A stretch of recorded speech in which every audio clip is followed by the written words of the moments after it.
నమస్కారం అండి, this is #you. Duvvada Srinivas, Duvvada Divvela Madhuri. Okay, రెండింటి పేర్లు పెట్టాను, నేను పర్లేదులేండి. సో బిగ్ బాస్ నుంచి ఎక్కువ ఓట్స్ పడక బయటకు వచ్చేసారు అని చెప్పిన తర్వాత చాలామంది ఇంటర్వ్యూస్ తీసుకున్నారు. బిగ్ బాస్ పైన కమెంట్ చేసే రైట్ మీకేముంది, వీళ్ళందరి పైన కమెంట్ చేసే రైట్ మీకేముంది అనే ముందు మేమందరం కూడా హాట్‌స్టార్లో డబ్బులు కట్టి చందాలేసి ప్రతి నెల వీక్షించేవాళ్ళం కాబట్టి దాంట్లో మేము డబ్బులు కట్టి చూసే కంటెంట్ మీద స్వరించే రైట్ ప్రతి ఒక్కరికి ఉంటుంది. ఇదంతా కాకుండా ప్రజాప్రతినిధులు మేము ప్రజల కోసం పోరాడతాం, ప్రజల మధ్యలోనే నుంచుంటా ఉన్నప్పుడు స్టాండింగ్ స్టాల్వర్డ్స్గా ఉండే వాళ్ళందరి గురించి కూడా ప్రశ్నించే రైట్ సామాన్యులకు ఉంటుంది. 2 కేటగిరీస్లోనూ ఇన్వాల్వ్ అయిన జంట దువ్వాడ శ్రీనివాస్, దివ్వెల దువ్వాడ మాధురి. ఒక ఆవిడ బిగ్ బాస్కి వెళ్ళింది. బిగ్ బాస్కి వెళ్ళినప్పుడు నేను ఆవిడ ఎంటర్ అయిన షో చూడడానికి డబ్బులు కట్టాను కాబట్టి దానిపైన కమెంట్ చేసే రైట్ నాకు 100% ఉంటుంది. అట్ ద సేమ్ టైం ఆంధ్రాకి సంబంధించిన అమ్మాయి కాబట్టి ఈ ప్రాంతం ఆ ప్రాంతం అని లేకుండా ప్రజానేతలు ఎలా ఉంటారో అన్న విషయం పైన మాట్లాడడానికి ఖచ్చితంగా స్కోప్ ఉంటుంది. ఇదంతా పక్కన పెడితే who are you to discuss their personal life అనే ముందు హూ ఆర్ దే, వాళ్ళందరూ వచ్చి ప్రెస్ ముందు పబ్లిక్ ముందు అరుపులు కరుపులు బూతులు పిచ్చి చేష్టలు అన్ని ప్రెస్ ముందు చేసినప్పుడు it is a public matter అయినప్పుడు దీనిపైన విశ్లేషించే రైట్ కూడా ప్రతి ఒక్కళ్ళకు ఉంటుంది. ఇది మనకి వాక్ స్వతంత్రానికి కూడా లిమిట్స్ ఉంటాయి. ఎంతవరకు లిమిట్స్ ఉంటాయి అంటే గుట్టుగా ఒక ఫ్లాట్లో ఉండాలి, దగ్గరికి వెళ్ళిపోయి కెమెరాలు పెట్టి జూమ్ చేసే రైట్ ఎవరికి లేదు. కానీ పబ్లిక్లోకి వచ్చి ఇదే ఇన్స్పిరేషన్ అని మాట్లాడే వాళ్ళని ప్రశ్నించే రైట్ ప్రతి ఒక్కరికి ఉంటుంది. ఎందుచేతనంటే ethics system, moral system, legal system, ఎన్ని సిస్టమ్స్ మధ్యలో భయపడుతూ, సమాజానికి భయపడుతూ, వ్యక్తిత్వ జీవితానికి భయపడుతూ, తనకు తాను అద్దం ముందు నుంచినప్పుడు ఎలా కనిపిస్తాడనే విషయం పైన భయపడుతూ, ఇదంతా కాకుండా చట్టానికి భయపడుతూ, ఇంటి ఆంక్షల మధ్య ఒక మనిషి అనేవాడు సవ్యంగా వ్యవహరించాలి, తనకు తాను అన్ని నిలబెట్టుకోవాలి, తన పేరు నిలబెట్టుకోవాలి అనుకుని తాపత్రయపడుతున్నప్పుడు ఇన్ని ఆంక్షల మధ్యలో ఉంటాయి. ఇన్ని ఆంక్షల్ని మించి పబ్లిక్ పర్సన్ కింద వెళ్తున్నప్పుడు, పీపుల్స్ పర్సన్ కింద వెళ్తున్నప్పుడు 2 విషయాలు నేను క్లియర్గా చెప్తున్నాను. ఎంటర్టైన్మెంట్ అండ్ పాలిటిక్స్ దీంట్లోకి వెళ్తున్నప్పుడు మీరు సెలబ్రిటీలో ఇన్ఫ్లుయెన్సర్స్ ఆదర్శనీయం అనుకున్నప్పుడు ఖచ్చితంగా మీ స్టాండర్డ్స్ కూడా అంతే ఎలివేటెడ్గా ఉండాలి. కూర్చుని రూల్స్ మాట్లాడకూడదు. ఆ రోజు అనుకూలంగా ఒక మాట, ఈ రోజు నాకు అనుకూలంగా లేకపోతే ఇంకో మాట మాట్లాడే వాళ్ళు వ్యక్తిత్వం లేని మనుషుల కింద జనాలు చూస్తూ ఉంటారు. ఎందుకంటే నీకే ఒక స్టాండర్డ్ ఒపీనియన్ లేదు. ఈ రోజు నువ్వు ప్రీచ్ చేసింది రేపు పనికిరాదు.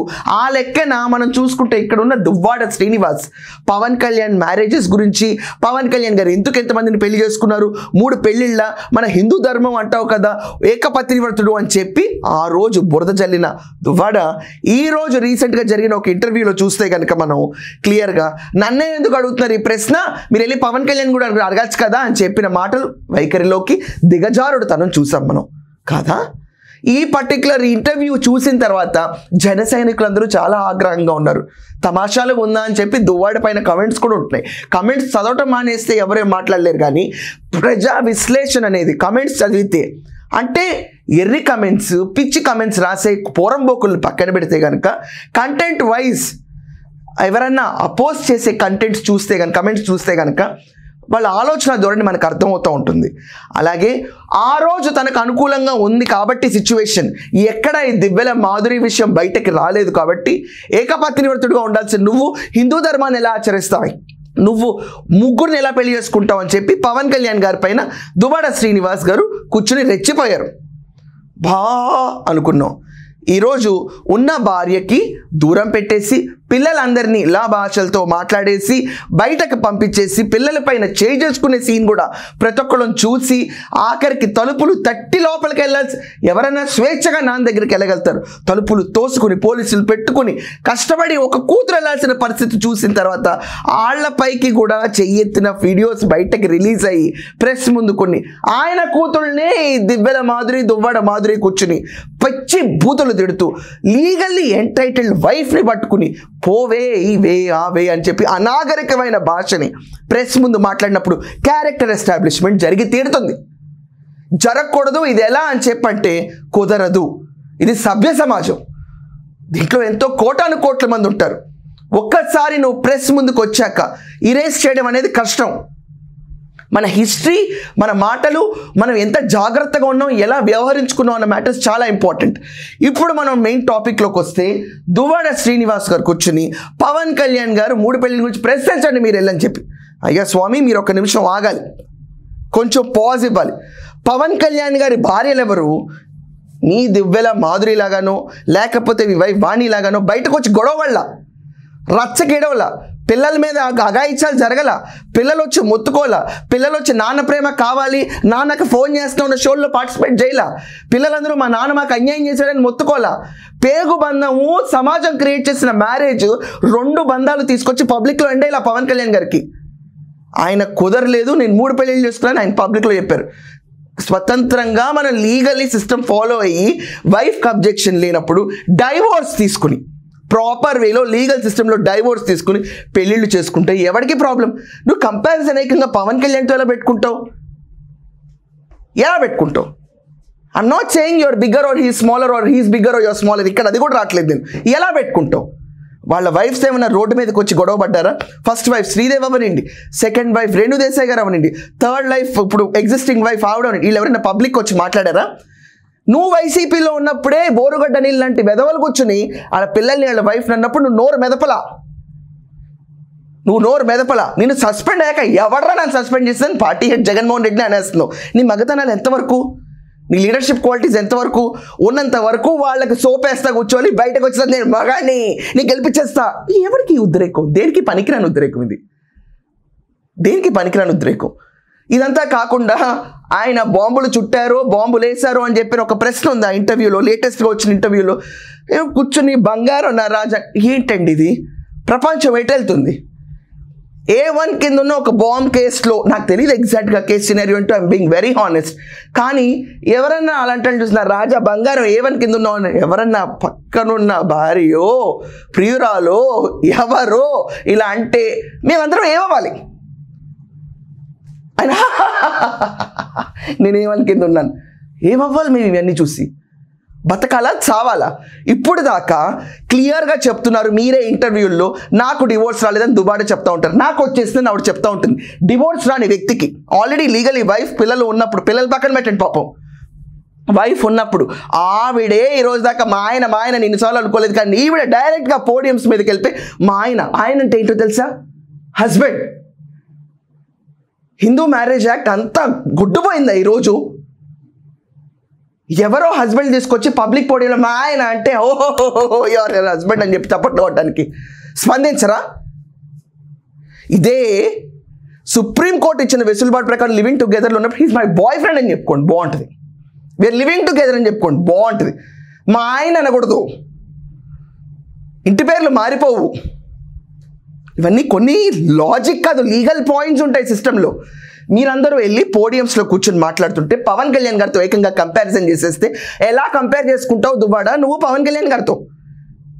ఆయన బాంబులు చుట్టలేదే, ఆయన పిల్లల మీద చెయ్యెత్తలేదే, ఆయన పైన వాళ్ళ భార్యలు వచ్చి బయట గొడవ పడలేదే, బూతులు తిట్టుకోలేదే, కుటుంబాలు కొట్టుకోలేదే. ఆయన పిల్లలు ఆయనతో బాగానే ఉంటారు, చాలా మర్యాదగా తీసుకెళ్తారు ఆడపిల్లలిద్దరిని, కొడుకు కోసం కూడా చాలా ప్రేమగా ఉంటారు. ప్రేమ ఆప్యాయత నువ్వు ఉన్నావా మీ పిల్లలతో? ఇప్పుడు ఆయన విడాకులు ఇచ్చుకుని వేరే వాళ్ళని పెళ్లి చేసుకున్నారు. Legally it is possible, it is righteous way. ఒక రైట్యస్ వేలో వెళ్ళిన పర్సన్తో కూడా నువ్వు కంపేర్ చేసుకుంటున్నావు దువ్వాడ. ఆ రోజు కూర్చుని నువ్వు ఏమన్నావు? ఏకపత్నివ్రతుడుగా ఉండాలన్నావు. నీకు అనుకూలించినప్పుడు వాతావరణం ఆయన అడగండి కావాలంటే, నన్ను ఎందుకు అడుగుతాను? ఎందుకంటే నీ దగ్గర సమాధానం లేదు కాబట్టి. నేను గట్టిగా ప్రశ్నిస్తే సమాధానం లేదు, నువ్వెలాంటి ప్రజానాయకుడు అని అడుగుతారు కాబట్టి. ఇదే ఒక నార్మల్ పర్సన్ ఇంటి పక్కన ఎవడో ఉంటే ఎవడో పట్టించుకోడు. గెలిపిస్తా, ఇండిపెండెంట్గా నుంచోబెడతా అని చిటికలు ఎంత గట్టిగా వేసి చెప్తున్నారంటే ఆయన. ఇంత అన్నప్పుడు, నీకు ఇంత ధైర్యమే ఉన్నప్పుడు, నువ్వు ఇంత గెలిపిస్తా అన్నప్పుడు నిన్ను అడుగుతారు. నువ్వు కంట్రోల్ చేసుకో ఆ పక్కనున్న అమ్మాయిని, మాధురిని. అర్జెంటుగా మా ఆయన అన్న మాట ఆపాలి. విడాకులు వచ్చిన తర్వాత మా ఆయన కాదు ఒళ్ళో కూర్చోబెట్టుకుని వీడియోలు చేసుకుంటే ఎవరికి సంబంధం లేదు, ఎవరికి పట్టదు కూడా. అండ్ రెండోది, మీరు పబ్లిక్లోకి వచ్చి గొడవపడి ఇంటర్వ్యూల మీద ఇంటర్వ్యూలు ఇచ్చినప్పుడు మిమ్మల్ని అడిగే ప్రెస్కి ఫ్రాంక్లీ స్పీకింగ్ వాళ్ళకి టీఆర్పీలు తప్ప ఏవి అక్కర్లేదు. మీరెళ్ళి ఇంటర్వ్యూలు ఇచ్చే వాళ్ళకి ఎందుకయ్యా మమ్మల్ని ఇంటర్వ్యూ ఇచ్చి మమ్మల్ని పరువు తీస్తారన్న విషయం పక్కన పెట్టి ఎన్ని ఇంటర్వ్యూలు ఇస్తే ఎంత బరి తెగిస్తే వితండవాదాన్ని కూడా గట్టిగా వినిపించి అరిచి కరిచేసి సొసైటీలో మేమే కరెక్ట్ అని చెప్పి తప్పుని కూడా ఒప్పు చేసేటట్టు గట్టిగా అరిస్తే ఒప్పైపోదు, ఒప్పవదు. ఎంత నోరేసుకుని పడితే అంత నిజమైపోదు. ఈరోజు మీరు ఎంత నోరేసుకుని పడినా, ఎంత విచక్షణ రహితంగా పవన్ కళ్యాణ్ గారిని ట్యాగ్ చేసినా కూడా ఒప్పైపోదు. మీది మ్యారేజ్ కాదు. ఇఫ్ మీరు చెప్పినట్టు మీకు డివోర్స్ రాలేదని మీరు ఒప్పుకున్నట్టు దువ్వాడ గారు మీరు ఒప్పుకుంటే మీది మ్యారేజ్ కానే కాదు. హిందువే కదా, హిందూ ధర్మాన్నే పాటిస్తావు కదా, ఆ లెక్క నువ్వు చూసుకుంటే ఏకపత్ని వ్రతుడులాగా నువ్వెందుకు ఉండలేదు, కుదరలేదు కదా.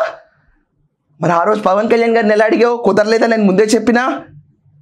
సరే, ఆగలేకపోయావో విడాకులు వచ్చేదాకా ఈవిడితో సహజీవనం చేయటం. పబ్లిక్ ఫిగర్వి నువ్వు. సుప్రీంకోర్టు లీనియన్స్ ఇచ్చుండొచ్చు, కానీ పబ్లిక్ ఫిగర్వి, ఇన్ఫ్లుయెన్సర్వి, నిన్ను చూసి ఆదర్శంగా తీసుకోవాలి. నీకు ఓట్లు ఎందుకు వేయాలి? నువ్వు మా నాయకుడు అవ్వాలని ఓట్లు వేయాలి. ఇలాంటి నాయకుడు ఓట్లు వేస్తారు ఎవరన్నా? నువ్వు నుంచోబెట్టిన ఇండిపెండెంట్ క్యాండిడేట్ కూడా గెలుస్తారా? ఇంకా చెప్పండి దువ్వాడ గారు, ఇది చాలా క్లియర్ క్వశ్చన్ నేను అడుగుతుంది.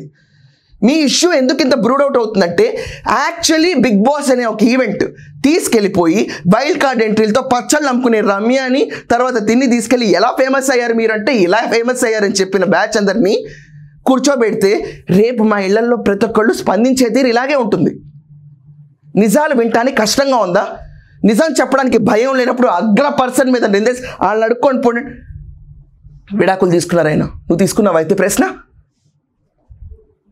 ఆయన గెలిచి ఉప ముఖ్యమంత్రిగా ఉన్నారు, సినిమాలు చేసుకుంటున్నారు, పిల్లలతో బాగున్నారు, వైఫ్తో బాగున్నారు, ఎక్స్ వైఫ్తో కూడా టాకింగ్ టర్మ్స్ ఉన్నాయి. నీకున్న కనీసం ప్రెసెంట్ లీగల్ వైఫ్ వానితో టాకింగ్ టర్మ్స్ ఉన్నాయా? నీ పిల్లలతో టాకింగ్ టర్మ్స్ ఉన్నాయా? ఏమీ లేనప్పుడు నువ్వెలా కంపేర్ చేసుకుంటున్నావు? కంపారిజన్ కూడా ఒక లిమిట్ ఉంటుంది. మనం సుప్రీంకోర్టు ఇచ్చిన మన పర్మిషన్స్ ఉన్నాయి చూడండి లివింగ్ రిలేషన్షిప్లో, దాంట్లో ఉన్న వాళ్ళతో కంపేర్ చేసుకోవాలి. ఇది fact. When you taken an advantage of one situation, దానికి సరిపడా ఉన్న వాళ్ళతో కంపేర్ చేసుకోవడం తప్పే ఉండదు. అదే మీరు విడాకులు ఇచ్చేసి శుభ్రంగా కూర్చోండి, మా ఆయన కాకపోతే మా బంగారు కొండ అనుకోండి, ఎవరికేం లేదు. ఇలాంటి లివ్ ఇన్ రిలేషన్షిప్స్ని హైలైట్ చేసి యువతకు ఒక ఇంపాక్ట్ ఇస్తుంటే ఇంటర్వ్యూర్ అడిగే ప్రశ్నకి దివ్వెలా దువ్వాడ, ఆవిడ దువ్వాడ మాధురి అనుకుంది కాబట్టి మనం దువ్వాడ మాధురి ఇద్దాం, మనకెందుకు కాన్సన్ట్రేషన్, మనకెందుకు నైసిటీస్ ఆవిడికి లేనప్పుడు ఈ దువ్వాడ మాధురి కూర్చుని అక్కడ సీరియస్గా ఏంటి ఆయన ఏమనుకుంటారు మీరు? ఇది లేబర్స్ అంతా కాదండి. Point by point break down చేసి మనం ఎక్స్ప్లెయిన్ చేసే కెపాసిటీ మీకు నచ్చింది కాబట్టి రూల్స్ అండ్ లా మారదు. అనాగరికంగా మాట్లాడకూడదు. నీకు నచ్చినా నచ్చకపోయినా రూల్ సిస్టమ్ అనేది ఒకటి ఉంటుంది. ఆ రూల్ బుక్కి భయపడి బ్రతకాలి ప్రతి ఒక్కళ్ళు. సమాజం చూస్తున్న భయం కూడా ఉండాలి. ఇవేం లేకుండా అరిచేసి గోల పెట్టేసి బిగ్ బాస్ హౌస్ లాంటి వాళ్ళకి బాబోయ్ అమ్మాయిని పంపించేద్దాము అని చెప్పి బయటకు పంపించేంత రక్కస్ క్రియేట్ అయింది. It was a sheer nuisance. Big బాస్ని చూస్తున్న ప్రతి ఒక్కరికి చీ ఇంత దరిద్రంగా ఉన్నారా కంటెస్టెంట్స్ అని. గొడవలు, అరుపులు, కరుపులు, ఎవరికి వాళ్ళకి నచ్చినట్టు బిహేవ్ చేయటం. ఇంకేంటంటే మేము మాస్క్లు వేసుకోండి, మాస్కులు లేకుండా మీరు ఇంత ఘోరంగా ఉంటారా? మేకప్ లేకుండా బయటకు రారే, ఎక్కడ కనిపించరే, జుట్టుకు రంగేయకుండా బయటకు కనిపించరే.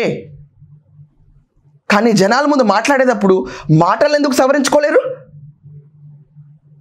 ఇదెక్కడక్కడ దౌర్భాగ్యం. జనాలకి భరిస్తున్నారు కదా జనాలు, భరించండి పో, మేము ఏదిగా ఉంటే బరి తెగిస్తాం అన్నట్టు ఒక వయసు దాటి వ్యవహరించకూడదు ఎవరు.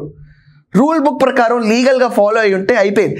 ఎవరికి ఇంట్రెస్ట్ లేదు ఈరోజు సొసైటీలో దువ్వాడ వైఫ్ గురించి పోరాడడానికి, ఆఖరికి ఈమె గురించి పోరాడడానికి, లేకపోతే ఈతన గురించి పోరాడడానికి. ఈ ముగ్గురు గురించి పోరాడే ఓపిక ఎవరికి లేదు, ఎవరికి ఇంట్రెస్ట్ కూడా లేదు ఈ కప్పులు అంటే.